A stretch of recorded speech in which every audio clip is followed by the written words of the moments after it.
Okay, so yeah, today's lecture is quite ambitious. There's a lot of stuff that I want to cover. I don't know if we'll get to all of it. It's also admittedly kind of confusing, but I hope that we'll be able to solve some really fascinating questions. I think one problem that we'll solve today in particular might be of high interest to you guys. The others maybe a little less interesting, but still, we'll cover some powerful stuff.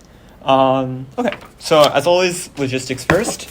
So homework 4 is due on Monday the 11th, so not this coming Monday, but the one after that. Yep, I think hopefully a lot of you already did the first part to it, and then the second part you should be able to accomplish after today. If not, get started on it soon because projects are also ongoing. Projects were due yesterday. The proposals were due yesterday. What will happen is that me and the TA, we're going to look over your proposals and we'll provide you feedback through Gradescope. So we will comment on Gradescope. So when that gets released back to you, do go into that submission and look at the comments that we leave because it might help you in shaping the vision of the project, or you might have some new questions to take into consideration as you go forward. The next deadline for the project is the checkpoint, which is in 3 weeks, the 21st. So there we're looking for some substantial amount of the project to be completed.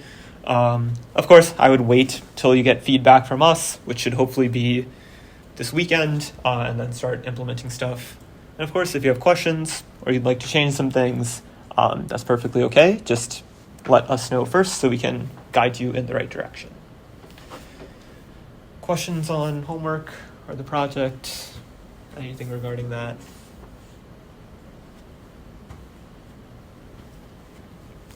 All right.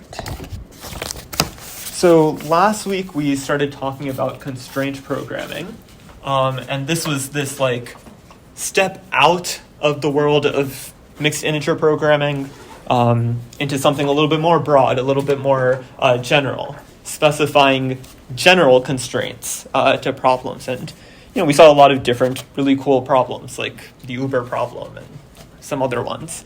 So today we'll continue on that because there's still a lot more to explore, a lot more types of constraints we can impose, and a lot more problems we can solve. So yeah, some things to remember is that, the entire idea of constraint programming is this idea of having variables with values as well as constraints, and the solver will assign values to our variables, and that should give us a solution to our problem. And the one sort of drawback or the one uneasiness was that our variables had to be discrete and finitely bounded. So most of the integers or the variables we defined were integer variables. We didn't have the decimals anymore, but we saw a hack around it. And then we also had the option of optimizing an objective function. And yeah, so that's that. And we'll keep this in mind as we continue to today. So last week we talked a lot about integer variables, but I also briefly mentioned that these Boolean variables exist in CPSAT or constraint programming. And yeah, you define it with just this new bool var. However, it's exactly equivalent to specifying an integer variable that has lower bound of 0 and upper bound of 1. You can imagine 0 is equal to false and 1 is equal to true. There's two options. So these Boolean variables exist.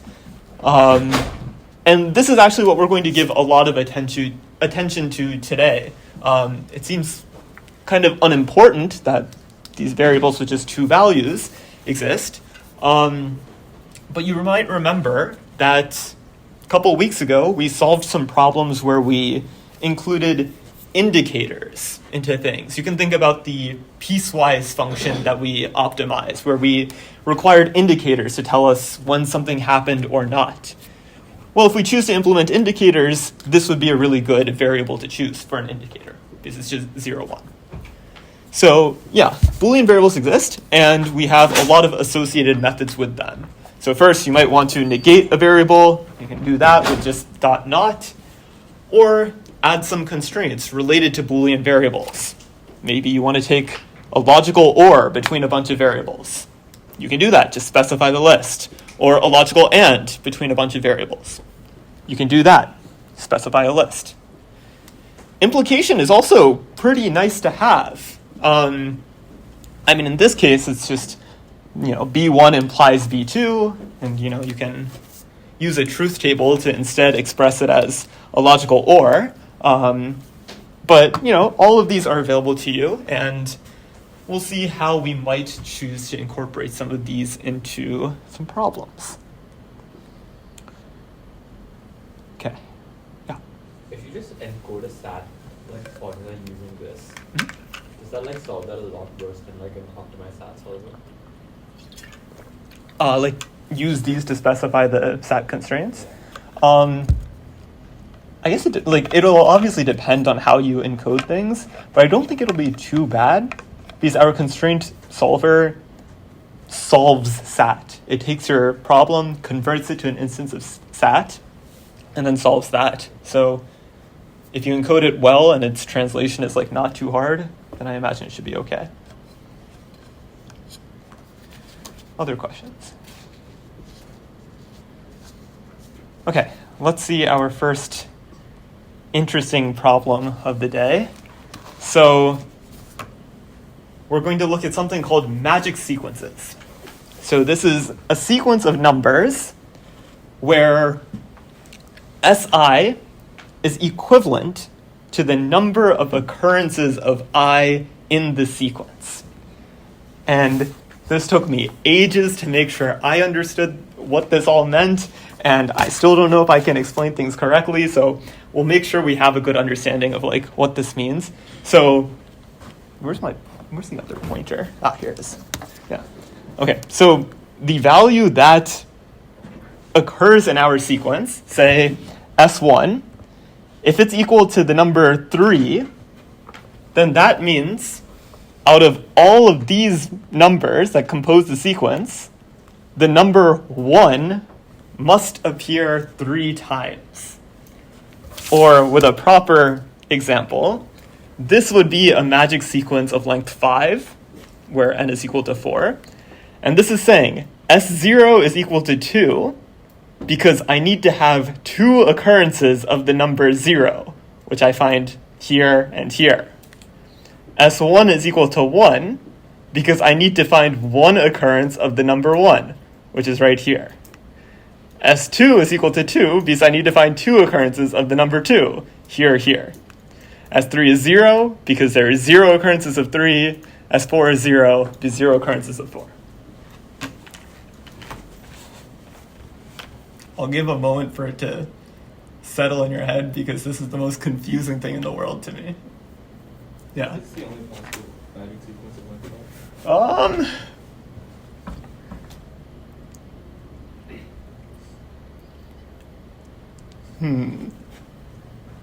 I think so.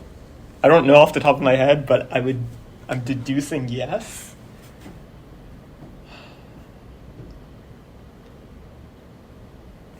I mean, let's see if we can verbalize the deduction.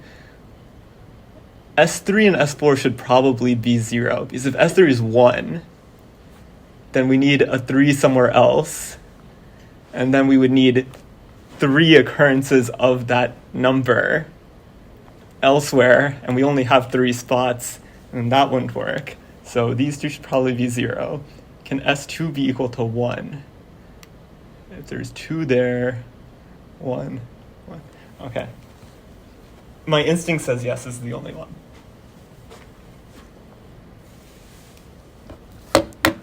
Okay.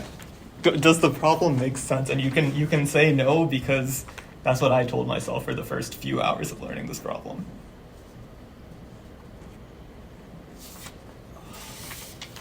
Okay, so our goal will be to solve this problem. That is, given a value of n, we want to determine if a magic sequence exists of length n plus 1, I guess. And if so, what does that sequence look like? So, of course, we'll solve this with constraint programming. So, let's write this one on the board. We'll call this the magic sequence puzzle. Magic sequence. So, with constraint programming, what are the three things we should define? First. Variables. What else? Constraints. And what's the second thing that comes in between them? It's kind of tied to the variables. Balance or values, yeah. Okay, so variables are first thing to define. They're also the most important thing to define. And you should think about these as the quantities that the solver manipulates and that's outputted to you to give you the answer to your solution. So we'll say that, we want to get the sequence itself. So what could our variables be?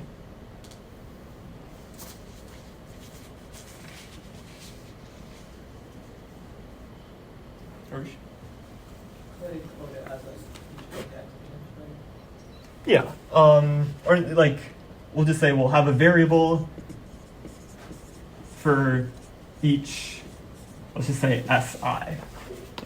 Each one of these will be its own variable. The solver will play around with the numbers and, it'll say S sub 1 is equal to 1. And that corresponds to that there. Good, so those are our variables. What are the values that these variables can take on? And this ties back to the definition of the question, like what the sequence itself means. So like, what's the smallest value one of these SIs can have? Yeah, like, it's at least 0 because we can't have -1 occurrences of a value. And then, at most what? The length of the... Yeah, at most the length, so n+1, I guess. Maybe I should have just indexed everything, yeah. But at most n+1. Maybe it'll never be n+1, but it's a fine upper bound for our solver to work with. Okay, so what are the constraints? You're only defining SI for I from 0 to n, right? Yes.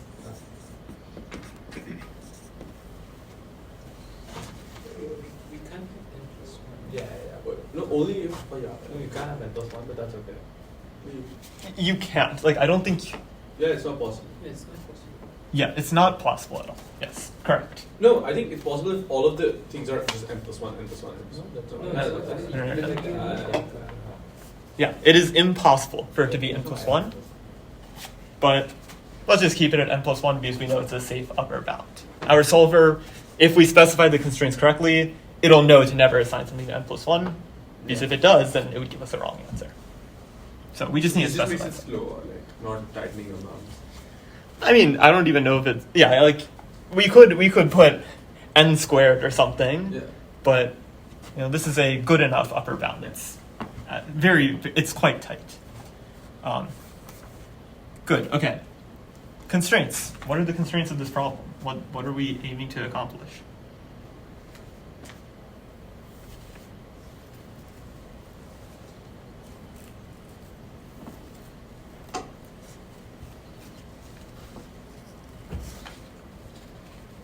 Like, what's the goal? We have variables and there'll be assigned numbers, but we need something special about the numbers. Urush.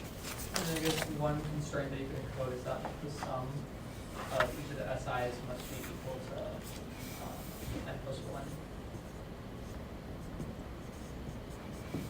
True. Yep. I think something that came to my mind was creating more variables. Okay. So that, you have sort of n squared more variables where it's a variable, they're true or false variables, and they're true if you're, so SI comma j would be true if SI is equal to j, Mm-hmm. and then you can, I feel like then coding the constraints is quite easy.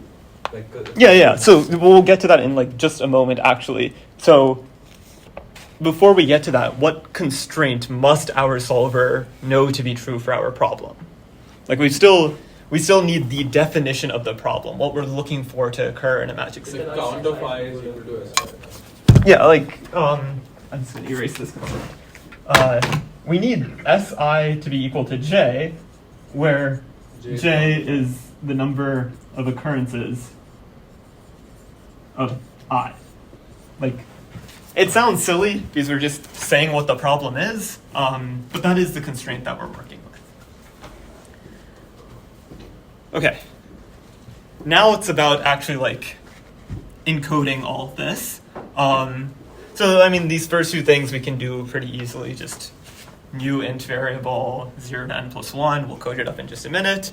But the constraint is of biggest interest because it's not like a linear constraint where we can just say add your inequality, and it's kind of unlike anything else we've seen before.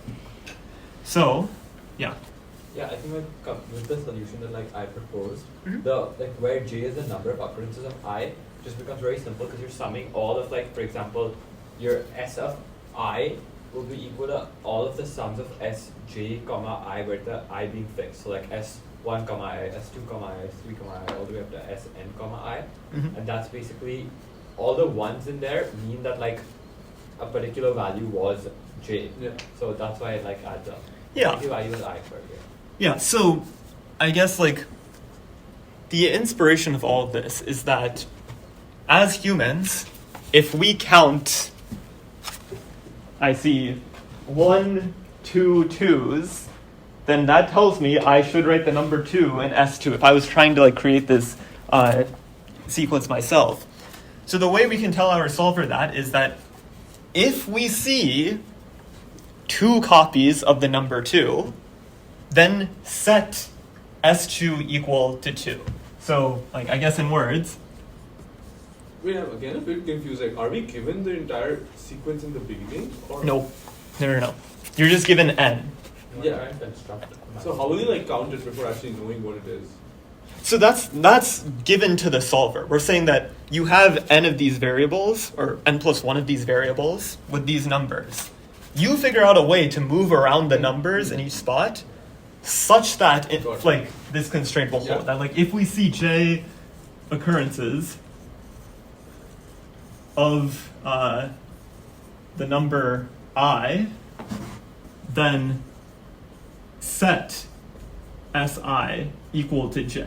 Like we will tell our solver that if this occurs, I need you to put si equal to j. So this is sort of like an implication constraint. If something holds, then you must add this constraint, si equal to j. But if this thing does not hold, then do whatever you want with it, or do something else with it. So, how do we implement such an implication constraint? For that, we're going to use something called reification. I think that's how it's pronounced, but we'll just call it reification. So this is going to be a motif, an idea that allows us to implement such implication constraints. And so the running example we'll use is like, to keep things simple, if a variable x is equal to 5, then I want my solver to know that y should be greater than 7. That's going to be a simple example we'll work with. So the idea is we will introduce Boolean variables, you can think of them as indicators, and tie them to a constraint. So basically, like, for this constraint to hold, we need to know whether or not x is equal to 5. So we will have an indicator variable that will be 1 when x is equal to 5, and 0 otherwise. We will just introduce this variable. And then using the truthfulness of that variable, that Boolean indicator, we will tell our solver that if it's 1, then you can implement this constraint, y is greater than 7. If not, do something else. So in our example, if x is equal to 5, y must be greater than 7. This is like maybe how you would go about coding it. We would have an indicator, a Boolean, that tells us is x equal to 5. So on its own, this is just telling the solver that this is a new variable. Whoops. This is a new variable, and it's either going to be 0 or 1. That's only what the first line tells us. It doesn't tell us anything about its relationship to other variables. That we have to tell it. And the way we do it is through this by implication. We want x equal to 5. If that's the case, then is x5 should equal 1. And conversely, if x is 5 is equal to 1, then x should be equal to 5. Here we're actually telling our solver the dependency between our indicator and the variable itself. And we do it with this method right here, that will add this constraint, only enforce if this thing is true, and then you have to do the backwards direction. So this is sort of like the other way around, converse, contrapositive, do all that. So we'll add the constraint x should not be equal to 5 if that indicator is x5 evaluates to false. So we are linking the two together now. We're telling our solver that. Yeah. If you have added the second condition as model.add is x5 equals false, only enforce if x equals 5. Or sorry, equals true, only enforce if x equals 5. No, and we'll see why in just one moment. I think it's on the next slide. But okay, once this linkage is done, then you can go about adding your constraint. We will add the constraint y is greater than 7, only enforce it if this Boolean evaluates to true, if x is equal to 5. Does this process make sense? I guess you can't do what Ishaan said because like you need the variable to have some value and not an assignment for the Boolean, like in your solver. So if you just flip those around, then like I think like then the constraint tries to like assign the Boolean something instead of like prime value for x. Yeah, I mean also like the way that they implement it is constraint only enforce if Boolean variable. Oh. That's just how the solver defines things. But that is also a Boolean variable, like x equal to 5. Yeah, I guess maybe we shouldn't have written x equal 5. Yeah, this should be like x should be equal to 5. You have to set 5. X equal to 5. This is setting the value. You can think of it, a constraint. Okay, I want to make sure this part makes sense because this is quite complex, but it'll allow us to do some really cool things.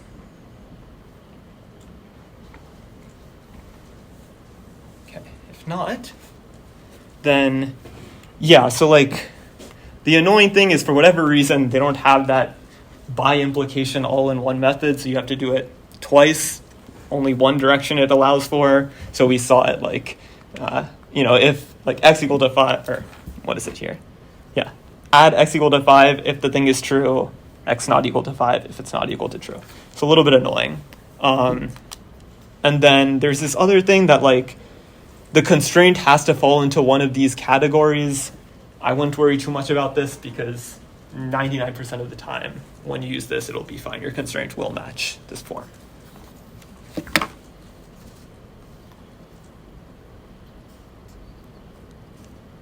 Okay. So let's return to the problem. We have sort of like an implication here. If we see j occurrences of the number I, we can think about that as an indicator. There will be an indicator that exists that tells us, yes, we see j occurrences of the number I, then set si equal to j. So this is oh gosh, I've let all of these dry out. So this first part here, this is like a Boolean, or an indicator. And the second part here is a constraint. So it matches the form of what we just saw on the previous slide, or right here, like constraint dot only add enforce if Boolean variable. So that's what we're going to do. Okay. So yeah, for this we just need to define a bunch of indicators. So I'll define these things. We'll use EQ, I, comma, J. And this will be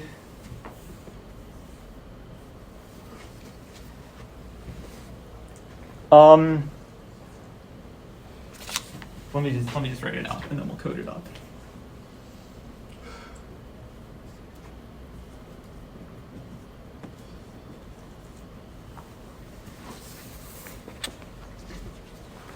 So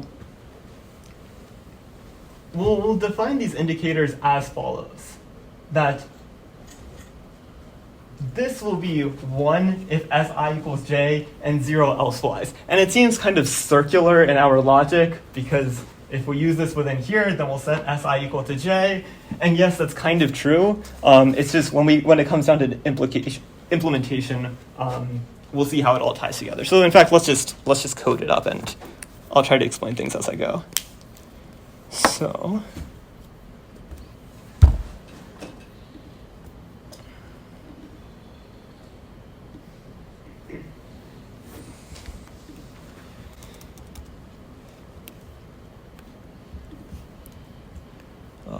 got to turn off Copilot.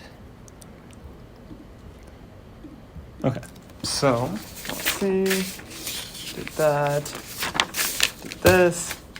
All right, so the first thing that we do with all of our problems is this kind of visible, make it a little bit bigger. We will define our variables. So our variables were our SIs. So I'm just going to define it like a big set S, I guess, and we'll have variables from S0 all the way up to Sn. So I will say that Si is equal to, not new interval variable, new int variable. A new int variable, lower bound 0, as we said, upper bound of n plus 1, and then we'll give it a name. I know it's annoying there. I should probably also define n. Let's just say 7 for now. Defining our variables. Okay? Now we're going to introduce this constraint, and like I said, it's terribly confusing, but bear with me. So these will be this EQIJ, and this is like the by implication with S sub I equal to J. So if we see the value J in position I, then our Boolean thing will be true. So the idea of all of that is it'll be a two-step procedure. We're going to tie these variables to the fact of like letting our solver to figure things out, and then if that thing holds true, we'll let this be equal to 1. And then secondarily, we'll tie the fact that if this is equal to 1, we need to ensure that this Si equal to J holds. Yeah? Why do we have to make it so complicated? Why can't we just say like model.add, like adding the constraint, EQI comma J is just equal to the Boolean value of Si equals J?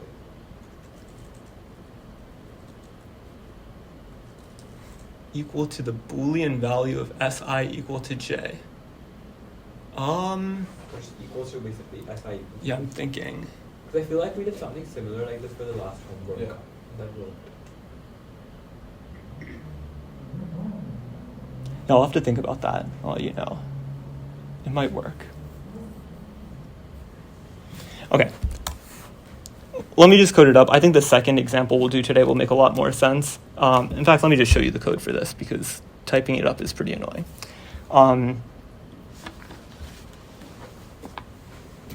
So the way this works is like we'll introduce these indicators, which will be a new Boolean variable, if our desired thing holds. And what this is saying is that we'll let this indicator be 0 or 1. We'll let the solver take care of that, or we'll let that happen in a minute. But if this is equal to 1, then we need to tell our solver, keep Si equal to J. Don't move it. Like this constraint has to hold. If this is equal to J, or if EQIJ is true, then keep Si equal to J. We're just doing a linkage. And then the same thing the other way around, that if they're not equal to each other, then do not let SI equal to J. Keep it that way. We're just telling our solver that. That's terribly confusing. Because our solver doesn't know that yet. Like right now, SI is just on its own. These are just variables that our solver is changing numbers with. EQIJ is just numbers that it's messing around with, 0 or 1. So we have to feed it in context of the problem. So it's saying like, if our solver is doing whatever and this indicator lights up, then keep it this way. And then the other constraint is like actually telling it that what the value should be, that the value S sub I should be the number of occurrences of I in the sequence. So this is saying that like the number itself should also represent the amount of occurrences within it. And this looks a little bit confusing, but you can think of this as like, for each variable, if the number in that position is I, which is what we're indexing on, take the sum of all of that, set it equal to each other. I wouldn't worry too much about understanding how this code works or like the logic of this like second constraint right here. What I more so want to take away at this current moment is the idea of linking an indicator to some sort of other event. And if that part makes sense and like the previous slide makes sense, then that's fine. I wouldn't worry too much about the implementation. Question? Yeah? Wait, it was kind of implementation. Oh yeah, go for it. Wait, in the slides, wasn't there a if and only if that you could do instead of doing two only enforce ifs? Yeah, so we want to enforce the by implication that this should be true if and only if something else is true. So like SI should be equal to J if and only if this indicator is equal to 1. But the solver, like its methods doesn't allow for a by implication. So we have to write it as if it's two separate implications. Okay, I want to move on to the next example because that should make a little bit more sense. And this is an example that absolutely destroyed me for the past few days. So hopefully, who's on LinkedIn?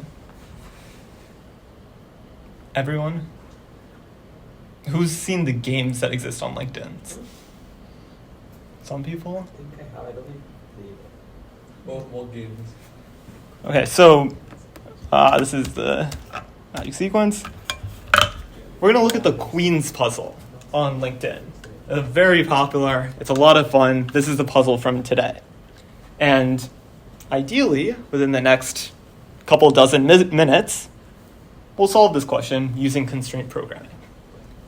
So I'll introduce the problem for people who don't know about it.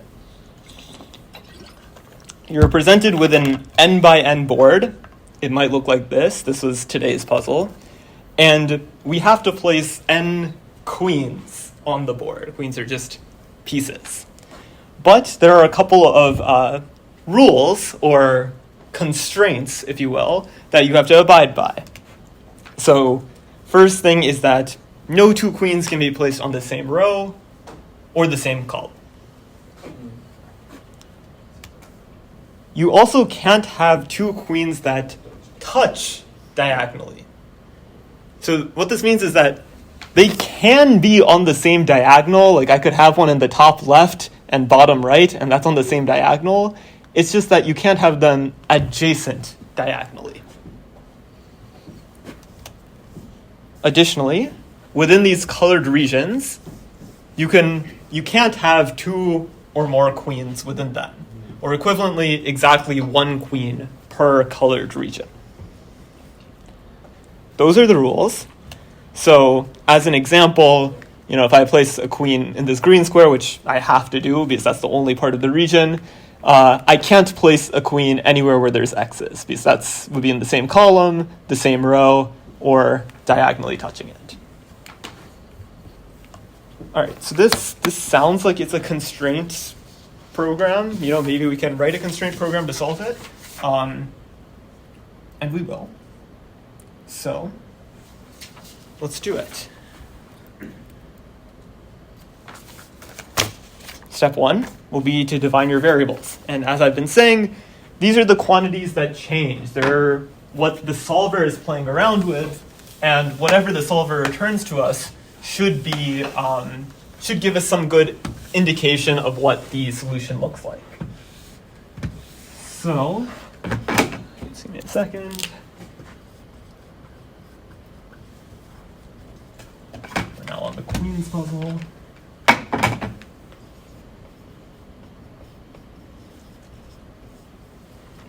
So what can we do about variables in this problem? So I guess the positions of our queens can be a variable. Yeah, right? Because if our solver tells us what the positions are, great, we've solved it. So the way we'll do the position is by having a row variable and a column variable. And together, a row and a column variable will tell us the position of a single queen. So the way we can implement this is just like this. We'll maintain, for organization purposes, these variables in an array. So this rows array exists, and each variable within it will be something at minimum 0. So we're 0 indexing the rows and 0 indexing the columns. So the smallest row it can be is 0, and the maximum it can be is the board size -1 if we're 0 indexing. Cool. So when it does its solution, we can look at index 0, which will tell us the row and the column for the first queen we can place. Make sense? Okay. So now we'll implement the constraints, and the constraints are literally just whatever the problem is telling us. So the first few constraints that we said were the queens must be in a different row, and they must be in a different column. And so by the way we've implemented things, with these lists of our rows and list of columns, we can implement both of these constraints in just one line of code. How do you think we might be able to do it? Wait, can you just go back to the previous slide once? Yeah. So these rows and columns arrays, how will they give us the positions of all the queens that we have to do? Will it output something like 0, 1, 2, 3, like that? Yeah, so if the output is 0, 2, 1. And match it with the columns. And columns is Okay. 2, 1, 0. So That'll say that the first queen should be put at 0, row 0, column 2. Yeah. That's what the output would look Got like. it. So, Yeah. what are I think is there something is distinct or something, or no repeats in the array? Yeah. We saw this method called add all different. Yeah. Exactly. That's what we need. That's actually 2 lines of code. Well, one for each constraint. Each of these takes just one line, right? So, is it clear why having them all different would ensure that they're not in the same row or the same column? It should just follow by the definition. Because this is saying we have a queen in column 2. If we found another one in column 2, no good, right? So all of those should be different. Of course.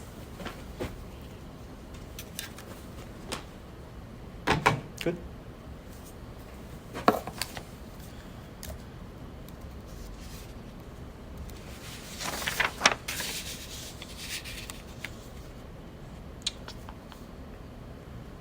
Yeah, once again, this lecture was finished while I was on the train, so I'm just still trying to figure out what I'm doing. Okay. Oh, I forgot to do it. No. I left a note for myself. Okay. The other constraint is that the queens can't touch diagonally from one another. And this was super annoying, but we'll just use a hack. I'm calling it a hack, which just implies that I'm giving you the answer because I don't feel like you need to think about it because it's annoying. So let's consider this following equality. When is this equality satisfied? And we're just saying I and j are two separate queens that we're looking at, the index of one queen and a separate queen. When is this satisfied? I guess this gets only satisfied in like two cases. Either it's in the same row and it's only apart by 2, or the same column and it's only apart by 2, and then the diagonal adjacent things, so both of them are apart by like exactly 1 each. So all the 4 like possible diagonals. Yeah, like And then row both of these quantities are at least 0. Yeah. So the only combinations are 2, 0, 1, 1, or 0, 2, Yeah. which is equivalent to these 3 things. That Yeah. the rows are 2 apart, the columns are the same. The columns are 2 apart, the rows are the same. Or the rows are 1 apart and the columns are 1 apart. So that's, this first one is 2, 0, the second one is 0, 2, third one is 1, 1. And A and B we need to reject anyway. That's fine. Yeah, I'll pause if there are questions regarding why this equality makes sense.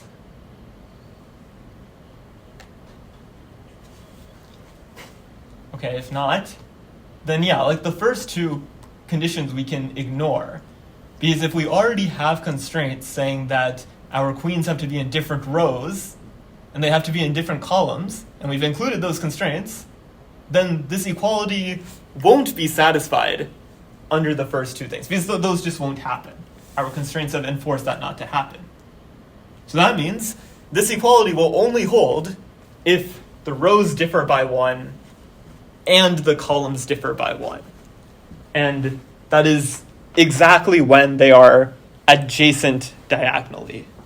I mean, if we want to draw it out, I'll draw it out really quickly. Take this square, which is 0, 1, 2, 1. And if you look at all of the things that are diagonally adjacent to it, this would be 1, 0, 1, 3, 3, 0, and 3, 3, and 1 apart, 1 apart, 1 apart, 1. Wait, what? No, this is 1, 2. Yeah, 1 apart, so on and so forth. So if that's the case, what should the constraint be that we add? I'm sorry, the constraint for what? For this, no 2 queens can be diagonally adjacent to one another.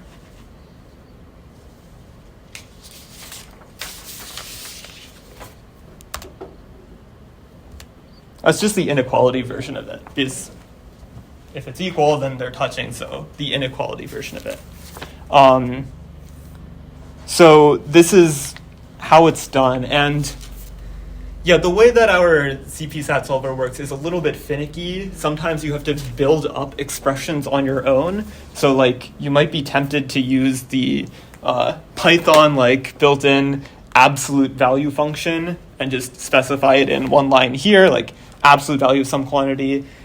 Sometimes our CP-SAT solver throws a complaint with some of those functions, but instead it has some other things that you can use. So you just have to build it up one at a time. So here we're just building up both sides. The first absolute value equality, or the first absolute value, we're setting this equal to the absolute value of that, and defining a new variable for the other absolute value, and then combining them together. So just a tip, if you're solving your homework and it throws a fit, then try to break things apart.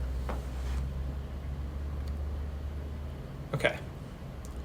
Does that make sense, this constraint? What's the last constraint that we still have to implement? Regions. Let me see. How are they given to us? Like as an input array or something? Yeah, so I'll formalize that, I guess. The regions will say, it's going to be like a list of a bunch of lists, and within it, it'll just be pairs of the cells that compose a region. Oh, so every single cell that's that color. Yeah, so like all of these cells are colored red, for example, and a different list will be something else. So, let's see. This is like inherently different from the similar constraint of like queens can't be in the same row or the same column. With the rows and columns constraint, it was pretty easy because we've defined our variables with respect to the rows and the columns. So by saying they're all different, then that takes care of the constraint. It's just in the nature of how we defined our variables. With the regions, since they could be of any different shape, they're not immediately tied to our variables. So we have to make sure we do that. Do you have a question, Rush? No. No? Okay, sorry. My bad. So, let's do that. That's what I just said. So again, we're going to turn to indicators because in this sense it kind of makes sense that if our region, one of the cells, a queen is present, there's an indicator maybe for that cell, then I can't have queens elsewhere in that region. And so in this case, we do need reification. And so let me explain that in just a minute. I need to check what I wrote here.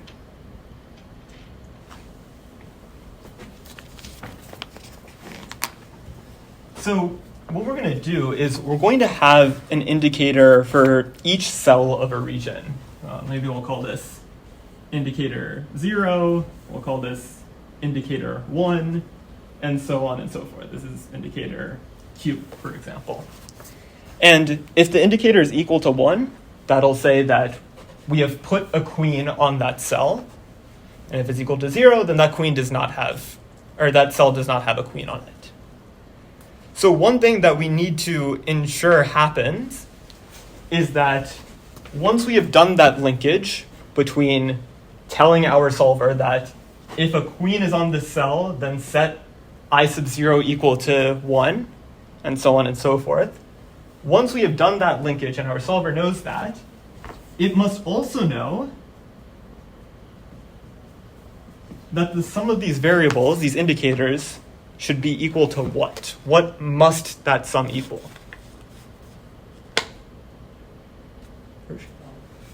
What? Exactly. Because that tells us one queen in each region. Could there be like, is the game constructed such that like there has to be one queen in each region? Or Yeah. could there be regions? If there are n queens, then there are n regions. Yeah. So every region will have one queen. Good question. So this is pretty much what we need to do. We need to introduce indicators. Just write it down. Introduce indicators. Then we'll tie the fact that a queen on a cell sets that indicator to true. So tie the fact of queen on cell ij implies that the indicator for ij is equal to 1. And then also tell the solver that the sum of the indicators over all cells of a region should be equal to 1. Yeah.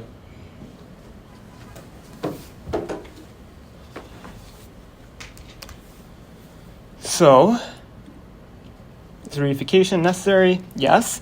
And I guess I just said yes, but the reason why is that like indicators are helpful, but the whole point is to make sure we show the tie-in because we know that our solver doesn't know that. And that's what reification does. It links the Boolean variable to our queen variables. So in code, this is what it looks like. So the outer loop is going through all of our regions. So a region itself is going to be a list of these positions that compose the region. And we're enumerating. So this variable is just telling us which queen we want to put in that region. I won't worry too much about that. Now we'll go through each cell in the region because we want an indicator for each of those cells, and we will introduce that indicator. So that is step 1 accomplished. Next is step 2. We need to tie the fact of the queen location with the location of, or with the indicator. So this is saying, if this indicator evaluates to true, then I want you to set the row of my queen, which is indexed by this, equal to the row of, or like the row of the cell that we're looking at. And similarly, if this cell, or if this indicator is equal to true, then I want the column of my queen equal to the column of the cell that we're looking at. So that is step 2. We're tying the fact of the queen being on cell ij to the fact that the indicator ij is equal to 1. Finally, Can you explain this incredibly? Like, what is the region number? the regions are a bunch of these lists. Yeah. So it's just saying, this is my 0th region, the next list is my 1st region, so on and so forth. So it's just indexing So it. for everything in this like regions array, we are saying that we're creating a variable which is a boolean, which is Correct. 1 if there's a queen placed on it. Yes. Right? So and how do we like model that in? So we're saying if rows region number is equal to, like, can you explain that, right? Yeah, the model dot add. Yeah. So Boolean for that cell. And here we're saying that, like, if our solver tells our Boolean that it's equal to 1, then we must have the fact that the row of a certain queen that we're going to place on that cell should be equal to the row of the cell. What is the rows, like the rows array? Like, what is that? Those are our variables here. This is like, This is our final assignment. yeah, we're telling it that you need to have the assignment that the row of one of the queens should be equal to the row of the cell that I'm looking on. We're just saying that if this is true, a queen has to be put on this cell. I still don't get why we're indexing like rows by region number. Yeah, 'Cause, like, exactly. Like, Yeah, so what we're saying, like, since like, there's, you mentioned the 0th queen, right? Like, for example, like the order of the regions array, which shouldn't matter, begins to matter, right? Because like the 0th, then you're only checking the 0th queen, right? You should be checking. yeah, but so But like, you're encoding like a 1-to-1, like, because it's kind of Yeah. arbitrary whether or not you place like the 0th queen here or there. Like, you Yeah. kind of just go in that order mhm. and say that the 0th queen is going to be placed in the 0th region. Yeah. Is that kind of what you're saying? Yes, exactly. Okay. Like, it doesn't matter if I put the 1st queen in the red region or the 6th queen in the red region. So I'm just imposing an ordering that I want my 1st queen to be put associated with the 1st region. And it has to be picked into one of like the, so the 0th queen has to be picked in the 0th region. Correct. Yeah. And remember, our solver is just like playing around with the numbers, and you know the order that it outputs it might not be in like numerical order. But here we're just associating a queen with a region. And admittedly, like, it took me a really long time to figure out that, oh yeah, that's actually what we should be doing here. If you don't do that, it throws a fit. Okay, so that's step 2 of tying the things together. Step 3 is saying that the sum of the indicators of that region should be equal to 1. So we've just been collecting all of our indicators in this list. So the sum of those should be equal to 1. Make sense? Okay. How am I doing on time? Pretty good.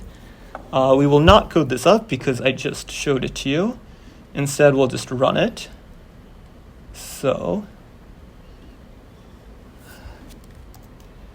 this took such a long time to do. Oh my god. It's exactly what we saw. Define our variables as these lists of rows and columns, and then do all the constraints. Rows must be different. These are the regions of the pumpkin one that we just looked at, which took way too long to type up. This is the region constraint that we just talked about. 3 different steps going on in here. I guess there was also the diagonal constraint that we didn't talk about. This is, oh no, wait, we did talk about that. This is exactly what we saw before. This is the absolute value, that hack equation that we saw, set it not equal to 2, and then we can run it.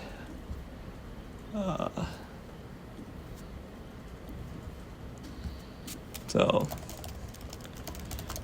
running this, the output looks something like this. So yeah, indeed, our rows and the columns aren't in numerical order. And this should kind of make sense. So the 0th queen will be placed in 8, 0, and if we look at the regions, yes, 8, 0 is within that 0th region. So it's just doing that linkage right there. And you can check for yourself that all of the rows are different, all of the columns are different. This is the picture of what the queens would look like, or in terms of the actual solution to the puzzle for today, it looks like that. So if you want to solve it on LinkedIn, go for it. But yeah, that's how you would solve the n queens puzzle using a constraint program. Make sense? Questions on that?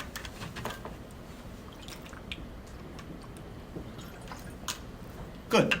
So now I expect you to use this program over the next few days and solve the Queen's puzzle in like 20 seconds and post it on social media, brag to your friends, and they'll be like, how are you so smart? I'll be like, constraint programming. Yeah, just a fun example that took a really long time to write up. Okay, let's see a little bit more. This is another puzzle. If we wanted to run this, we just have to specify the regions that are different. So it's all these regions.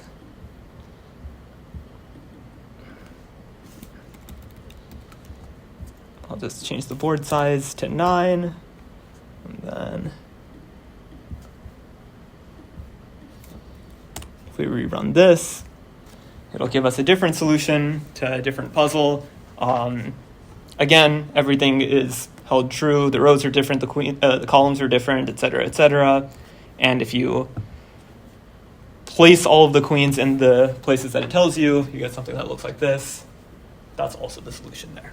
So, pretty neat tool. Yeah. Okay, so there's a couple more things that I want to talk about, just some extra enhancements that our CP sat solver has that might be useful. So thus far, we've only been looking at like contiguous domains. When we define our variables, we say like 0 is less than or equal to x, which is less than or equal to n, and that's fine. But maybe there are instances where we don't want it from a contiguous interval. Maybe we want to specify the values it takes on explicitly, or maybe it's multiple different intervals. You can do that as follows. Either just specify from values or from intervals and go from there. So the general method that you're using is new int from domain. So this is creating a new integer variable from a domain. You just have to provide it a domain, and the domain is its own class, I guess, and you can construct domains one of these two ways, either from the values or from intervals, maybe some other stuff. So, you might choose to do this if you'd like. The option's available to you. And you can even go further. Maybe you want the output of an expression to fall in a single domain. So with this method here, add linear expression in domain. This will say that I want x plus y, this expression here, the output, it should fall into, the output of this should equal one of these values, 0, 2, or 4. So that will tell our solver basically to only consider the blue highlighted cells because, those are the ones that output 0, 2, or 4, which you can't really do by giving constraints on x and y individually. That might be helpful. But this is just saving us the effort of defining a variable that's the sum of x and y and then giving back a constraint. I guess so. Yeah. Not just the sum, if you want to do a lot of stuff, you normally have to keep defining. Yeah. Oh, so this works for any expression, not just the Linear expression. Yeah. Okay. Let's see one more problem. So this problem is called the shipping allotments problem. So let's see if I can draw it out. The way this works is you have a bunch of ships, say n ships, and they can all carry a capacity of 100 pounds, which is a pretty bad ship. And then you're also given a bunch of shipments or packages that you want to put on the ships, so as to not exceed the capacity that a ship can hold, but also we want to maximize the number of ships where we leave 20 unused capacity. That's the goal. So let me just draw it out here. So we have a bunch of ships.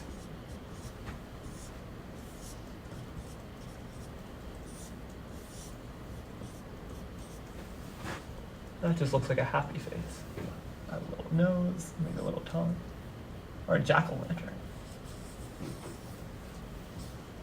Okay, no one's finding it funny. I understand. Okay, so ships exist. We have packages, maybe that have certain weights associated to them.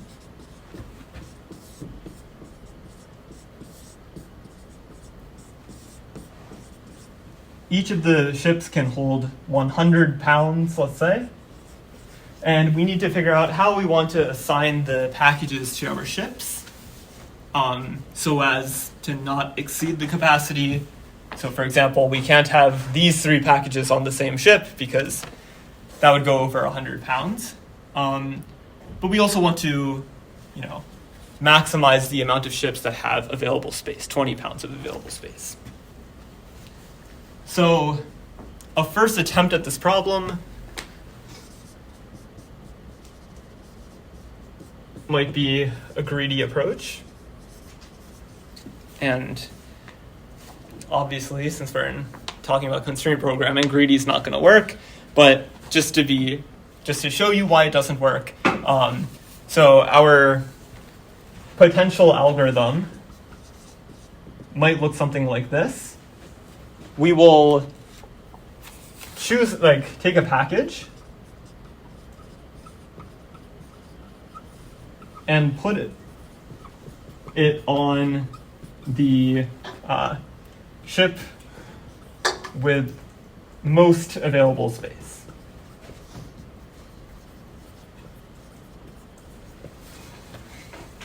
Seems like somewhat reasonable, where we're just trying to distribute it evenly and hopefully allow for the most leftover. And sure, maybe there are other variants of greedy, that algorithm that you might attempt, but let's just see why this one doesn't work. For the sake of example, let's say we have 2 ships and 4 packages. Then our greedy algorithm would assign this package to, let's just say, the capacities, they start out at 0, and we'll just tally up the capacity. So both of them have the most available space, so we'll just break the tie arbitrarily. So maybe this one goes here. That has 45. The second package goes to the most available space, so that would be here. The third package goes to either one of them, so that goes up here to 85. And the last package goes to here, 85. So in this, the ships are carrying the capacities, they're not exceeded, but we have 0 ships with that 20 available space. But a correct solution, or like a better improvement solution, would be if we put 2 45s on one ship and the other 2 40s on the other ship. So this greedy algorithm doesn't work, and sure, you can construct other greedy algorithms. You can even maybe consider dynamic programming approaches, but that's as far as we'll go with greedy. So, of course, that means we'll turn to constraint programming. So we will try to solve this with constraint programming. Before I do that, any questions regarding the setup of the problem or what we're trying to accomplish?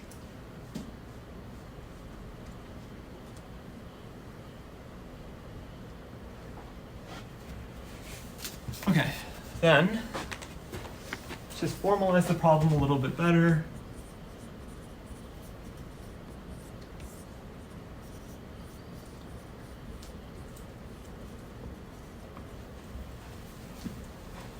Let's say we have S ships.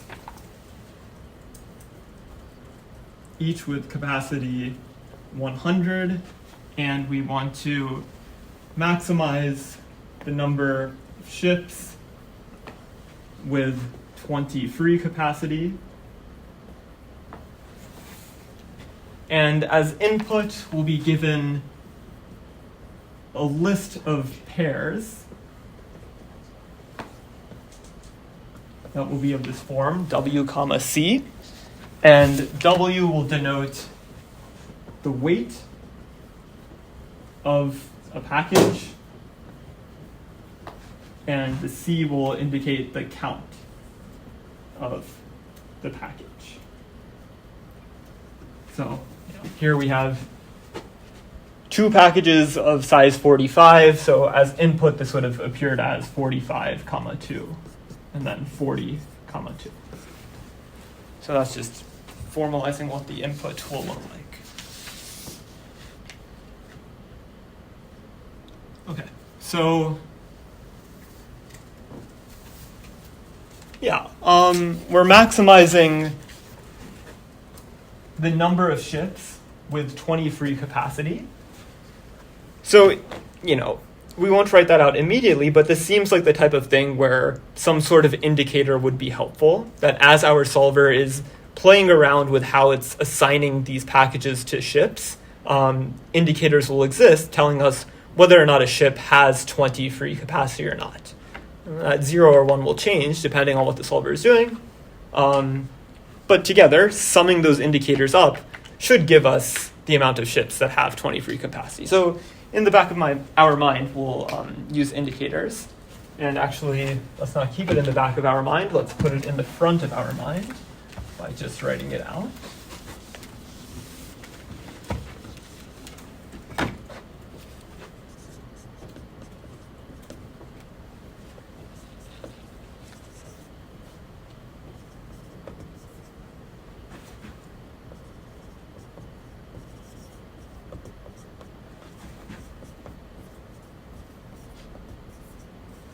So the variables that we'll look at are this n sub ks, that it'll tell us the amount of shipments or packages of size k on ship S.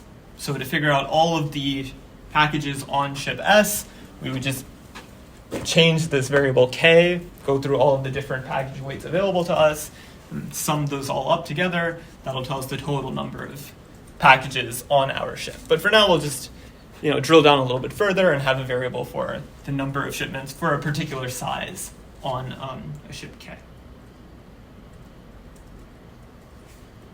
Okay, so those are our variables. We need to define our values. So the lower bound is going to be 0 because we could have 0 packages of a certain size on a ship S. That is perfectly allowed. So that's that. And then the upper bound will be C. And C comes from our input here, the total amount of packages of that weight. Because in theory, we could have put all C of those packages on the same ship. So the number of packages of that weight on a ship oscillates somewhere in between those two. Okay, now it's about constraints. So let's see. Okay, I don't have that here. So there's like a bunch of different constraints that we must have.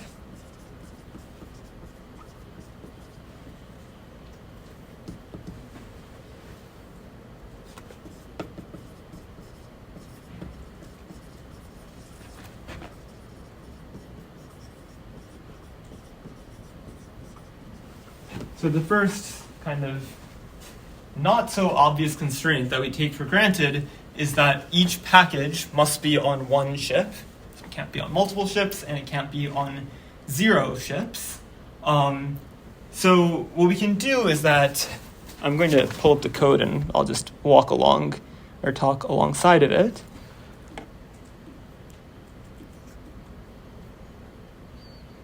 So here we're defining our variables, exactly what we said, n sub size, comma, ship will be a variable that oscillates between 0 and the count, somewhere in between there. We'll let the solver take care of that. And so this is the first constraint that we're saying, that each package should be on exactly one ship.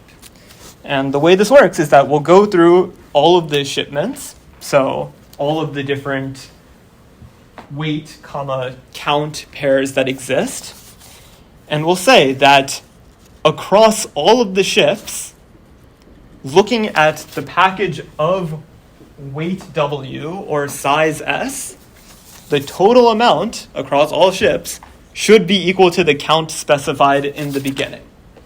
Because that tells us we have used up all count of our packages of the same weight, and they are distributed across all of our ships. So that's the first constraint. The second constraint is the capacity constraint. So that means that the capacity, or the weight on a ship should not exceed 100. That's part of the problem. So that's what's going on here. You can treat this as 100.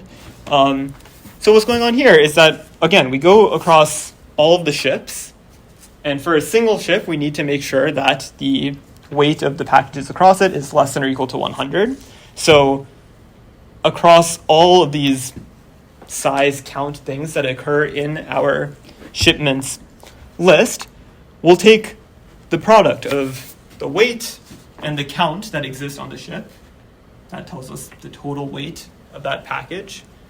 Sum that up over all packages on our ship. That shouldn't exceed 100.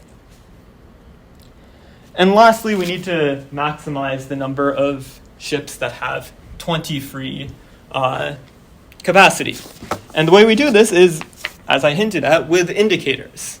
We'll introduce an indicator for each ship that is a Boolean variable, and it'll tell us, does that ship have 20 free capacity or does it not? If so, the Boolean will equal 1. If not, it will equal 0. And the way we can do that is just compute the weight currently on a ship, very similar to how we did it before. So that's going to be its own value here. That's the total weight on a single ship. And if this indicator is true, meaning the shipment or the ship should have 20 free capacity, then we're telling our solver that the ship load should be less than or equal to, in this case, 80, because that would tell us we have 20 free available. And if this indicator is saying, no, our ship shouldn't have 20 free available space, then we'll tell our solver that the total weight on the ship should exceed this 100 minus 20. So we're introducing a Boolean.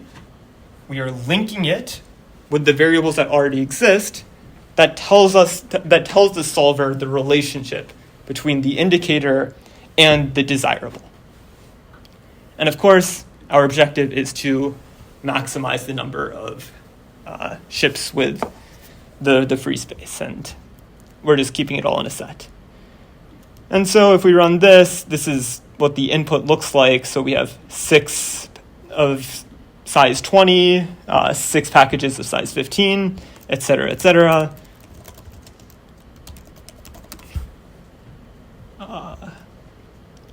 This is what the output looks like. And it's pretty ugly to read, but you can see that there's 1 size 20 shipment on ship 0, 1 size 20 shipment on ship 1. And that exactly matches what our variables look like, that the number of shipments of a particular size on a particular ship.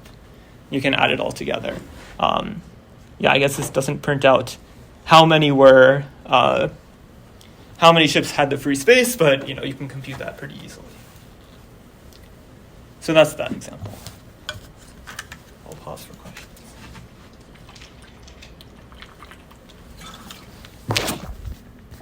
Okay, I'll breeze through the rest because it's not super interesting and don't have too much time. Maybe I'll save it for next time. Let's just see. Sometimes for large problems, our SAT solver or CP-SAT solver runs a little bit slowly, so CP-SAT does allow you to tune some parameters. I haven't really looked into this, but I put the link there just in case you guys want to look at it. It just allows you that if you want to run things faster, you can change some things. But in general, you won't have to, because if you have a good encoding, then things will probably run quickly. So look at that if it interests you. I don't know too much about this, honestly. One thing it allows you to do is parallelization. So you can specify to your solver that spin up a couple of threads and kind of run them concurrently to speed things up a little bit better. So that's an option. Don't have to do it. And another cool thing is hinting. You can kind of think about this as unit propagation from SAT, where we said that if you see this, then set my variable equal to true. Hinting is just telling our solver that, hey, maybe you should start by setting x equal to 5. Maybe I have some good knowledge about the problem on my own, and I'm just going to tell my solver, just try this out first. And that might speed things up as well. So that's a cool option to have, but of course... Can you add hint and then dot only enforce it? So have a bunch of different hints for different conditions? I don't think you can do it exactly like that, just due to the syntax of that only enforce if constraint, or that method there. But I guess if you were to do that, then you might as well just use the only enforce if on its own, because you're just telling the solver set this equal to that. Different scenarios, you have different ideas of what a good starting idea. Yeah. If you think you should start with x equal to 5 and then do something. Yeah, I see what you're saying. I don't know if you can do it just how you mentioned it off of this, but I'm sure there might be a way to do it. I don't know it off the top of my head.